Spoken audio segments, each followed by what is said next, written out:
Oh, coffee. Um, hey guys. So you know what's funny? When I in my old university days, one of my earlier classes, I had to like read. I think it was a class on English. Yeah, it was a class on English literature, and in that class, I had to read several novels, such as what was it? Jane Austen's Pride and Prejudice, actually my favorite novel of all time. And another one was called Wuthering Heights. And I managed to read both books. Well, I read Pride and Prejudice in a single day. I did the same for Wuthering Heights in another day. Um, a big help for that was that I was reading along with the audiobook. So while the audiobook was playing, I was reading with it to keep pace. And that's how I managed to like blitz because without an audiobook to kind of pace me, I read very slowly, so that's how I did it. But in the Wuthering Heights audiobook, it was read by a woman, and every time she would like voice Heathcliff, she would lower her voice really low, and she'd be like, "Oh, Cathy." Like I don't know why to this day that still sticks in my head and makes me laugh. Um, yeah, so today we're looking about Catherine the Great. Not quite Catherine yet, and not quite great either, but at least so far, she's gonna earn that title first. You know. Um, so yeah, we're probably gonna be seeing her upbringing and her early life before she, you know, if I remember correctly, she was German, and she eventually took power from her husband, which was Peter, I think. And she ended up becoming a pretty great ruler. I also think she was like the grandma of like Alexander, the rival of Napoleon. So there's definitely a lot going on with her. I'm really looking forward to a more in-depth look because she's appeared twice. We saw Epic Histories, the history of Russia.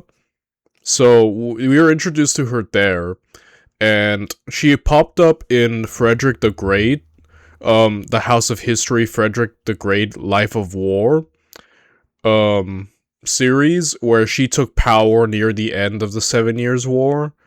And I think it was her husband who was the big Frederick the Great fanboy, and then she ended up taking power at the end of that. So yeah, overall she's appeared, but I'm really looking forward to a more in-depth look at her as an individual and what exactly her ideas were, her personality, and what made Kathy so great. So with that said, and now without any further ado, let's get to it, shall we? Let us watch from Extra History. Oh, wait, but first, if you want to watch the original video, the link is down in the description down below. It is the first link you'll find. And if you want to help support me or my content, because maybe you might like me a little or my videos, feel free to like, comment, subscribe, and maybe consider becoming a YouTuber Patreon member, please. Now, with that said, and now without any further ado, let's get to it, shall we? Let us watch Catherine the Great, Part 1 by Extra History. Not quite Catherine yet. A young girl sits alone in a cold room in a great house on the German coast and dreams of being a queen.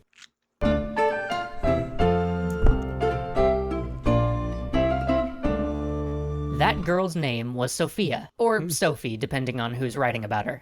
She was born in the spring of 1729, but her mother would never forgive her for the crime of being a girl. Her mother, young, ambitious, always wanting to be the center of attention, was deeply discontent in her life, having been married off at 15 to a man 21 years her senior. Ew. Worse still, that man was poor, at least by her standards, and stuffy.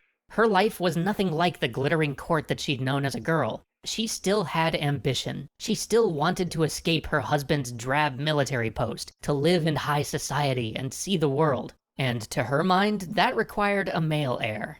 And so poor Sophia was neglected, often told that she was ugly. That sucks, dude. That's awful. Like, I hate parents who do that.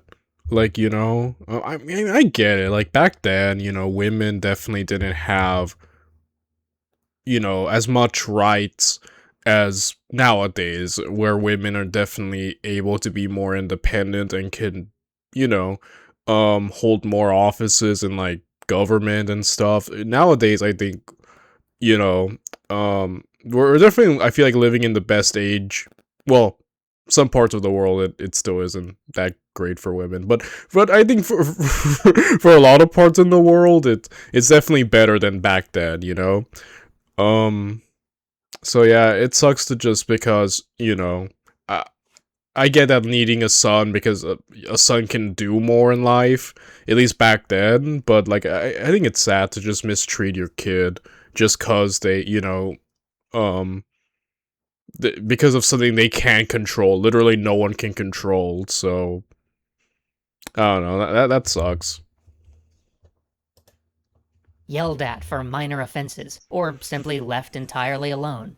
She was bright and could memorize things with ease, but she frequently infuriated her tutors by asking questions like, why were the great men of antiquity damned just because they lived before Christ? Or, what was the universe like before creation? She found solace only in the lessons she was taught by one of her governesses, who introduced her to French and brought her books by Racine and Molière. And all the while, her mother doted on her sickly and infirm brother, who'd been born a year and a half after she'd entered the world, unwanted. Sophia would always harbor a resentment over the treatment she received compared to her brother, but in 1742, when she was 13, her brother died, succumbing to scarlet fever. She had one other brother who would survive their youth, but he was a half-decade younger, and so now, at last, her ambitious mother's eye finally turned to her. But she didn't receive the warmth and the affection that she'd hoped for. Her mother's aim was to see her married. After all, her mother thought, taking her daughter out in search of a match, to travel and get back to court, might provide a path to escape her drab life. Unfortunately, her daughter was proud, impertinent, and arrogant, or at least so she felt. If there was to be any attempt at matchmaking, she was going to have to break Sophia of these habits. And so, Sophia learned to hide her pride, to hide her talents, and her mother began writing and visiting all of their relatives. Dang, it's like, I don't know. It's like wanting to go into high society, but like using your daughter to do that, it's like almost like a form of like gold digging, but like a unique one where you're using your kid to accomplish that goal. I don't know, but hmm. In search of a match, and she made sure that Sophia knew just what failing to find a match would mean.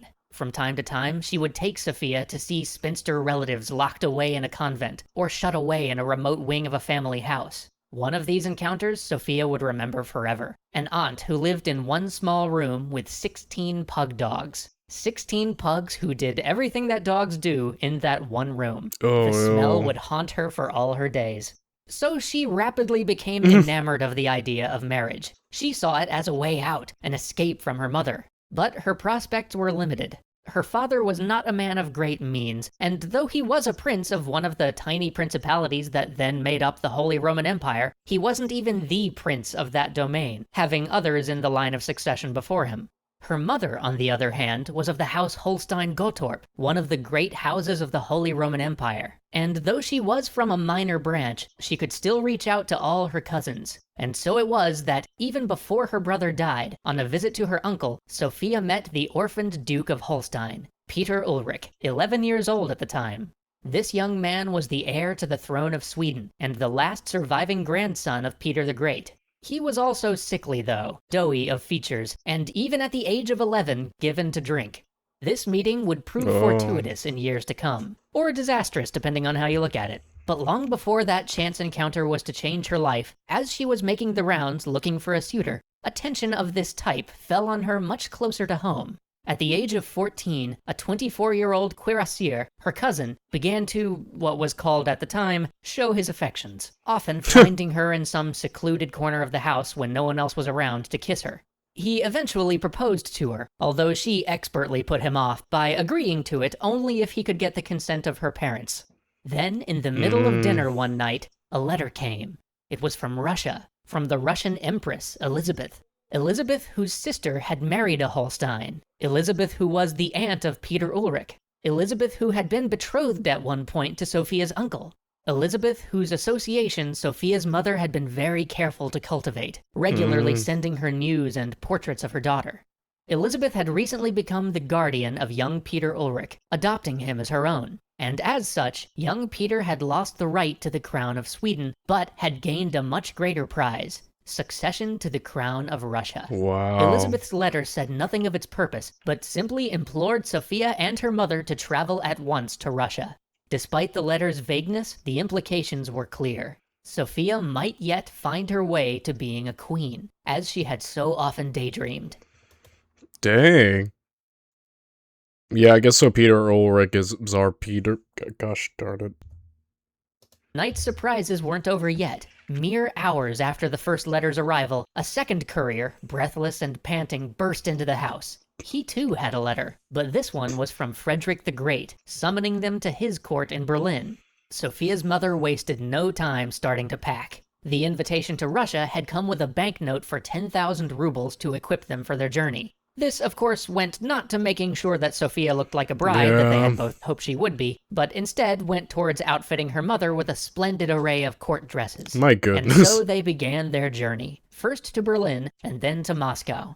When they arrived at Berlin, Sophia's mother raced to present herself to Frederick, but to her shock, he simply asked where her daughter was. She hadn't taken Sophia with her to court, thinking that the king couldn't possibly want to talk to the girl more than to her incredible self. So she said that Sophia was sick. The next day, too, she showed up at court alone, and again, Frederick asked where Sophia was. Oh my goodness. Yo, her mom's wild, dude. Oh my goodness. Does she think she's the one getting asked to be married? And again, her mother said that she was sick. On the third day, Frederick pressed the issue, and Sophia's mother said that she couldn't come because she had nothing to wear. At which juncture, a somewhat miffed Frederick the Great cut her off and asked one of his sisters to just lend the poor girl a dress, please. Finally, Sophia appeared before the king, in an ill-fitting dress without jewels or finery. She was shy, worried about what this great man might think. But to her surprise, and undoubtedly the surprise of her mother, she was seated at dinner that night right next to the king. Her mother wasn't even seated at the same table. The king tried— Dang. My goodness. I did not expect this little arc, but I don't know, I find it kind of funny, you know, oddly enough. to make her feel comfortable, speaking to her of poetry and of the opera, plays and ballet. And though everybody stared at the king talking to a child, he continued on and she opened up, speaking to him throughout the meal. By the end, he saw in her, hidden just below that layer of humility, an intelligence and a perception. He wrote to Elizabeth of Russia to say as much. He had been assessing her, because in his bid to make Prussia a player on the world stage, he had already created many enemies, and he knew that he would have to have Russia on his side. It was his hope that this German princess could help ensure that. But his business was not just with Sophia. In private, his agents asked her mother to be their agent in the Russian court. They explained how one Count Bestuchev was the sworn enemy of Prussia, and that he would stop Sophia's marriage if he could. And so Sophia's mother, Johanna, should do everything in her power to make him lose favor. Never again would these two rulers meet in person. These rulers whom history titles the Great.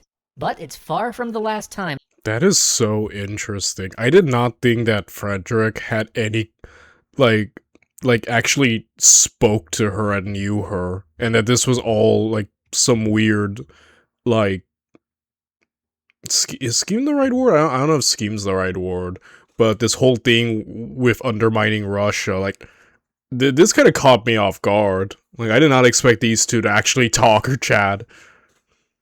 What an interesting conversation they must have had, especially knowing who they would both become, you know what I mean? That their paths will cross. Join us next time as Sophia finally Okay, so that's really, wait. makes her way to Russia, and her mother sets about trying to destroy Count Bestuchev. Wow. So I'm really looking forward. That was a good first part. A lot of things that I did not expect. A lot of characters, that, you know, I'm looking forward to seeing their development in the coming parts. So we'll continue again tomorrow, guys, and I'll see you then in part 2. Bye, everyone.